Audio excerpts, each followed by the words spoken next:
And today, well, he's gone on to do several other songs. Preye, that song has a lot of story behind it. You shared a bit of it, but tell us about the journey on how you got here and what inspired that particular song, Ebezina. I've shared this story a lot of times, and okay, let me go again.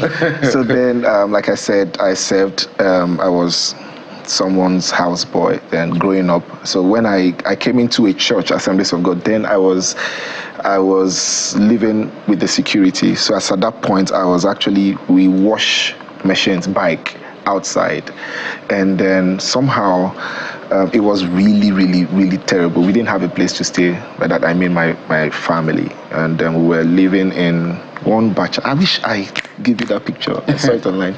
We were living in one batch, so the police came and they said it was illegal. It was in the police barrack, so they pulled it down. So we're just running. That was how I went to church. I was staying in church like that, and it was still in church while we were just rehearsing. This song came, Ebezina. It came in English actually, Don't You Cry, God is Close. As at that time, they just evicted us from the batch we were staying. It was just a room, just evicted us. And I went to church. Then I just finished my youth service from Sokoto State.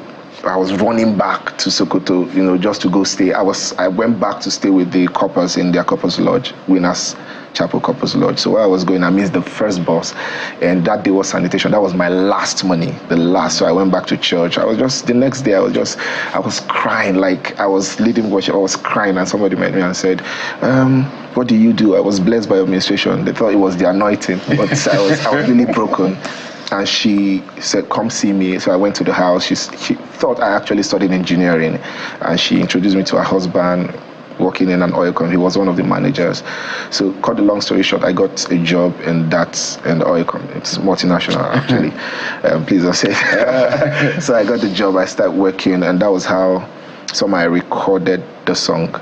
No, before I recorded the song, the first time I was on that journey, like I went to the rig. We were on transit, and I saw my mom. She was walking, and then I just called her, mommy. I was in this bus, and she was like waving, like she was broken basically, but she was really excited. And then that was the first time. And then she came to Port Harcourt. Then I just got my first apartment toilet. We didn't have a toilet, so we used to take it to the waterside, like to just use the bucket, take to the waterside. One of those days I was arrested. Like I was, soiling the sea and polluting the environment, and she entered the house and she saw the visitor's toilet, and she went and she was just crying. She was so excited because that was the first time in a long while she was getting to experience, water system, as we used to call it. So that was how Ebezina came. It was just a consolation song for me. Don't worry, everything is going to be okay. And I was singing it in church like that during the wedding. I was singing in church during the wedding, and then someone said, let's just go record, and I recorded it. Then that was when you guys helped me and put it on radio, and that was how the song came about. I didn't record the song because I wanted to make money, and then I started working. I had a good job after then, so I was working, but of course after a while I had to resign so I can do this full time.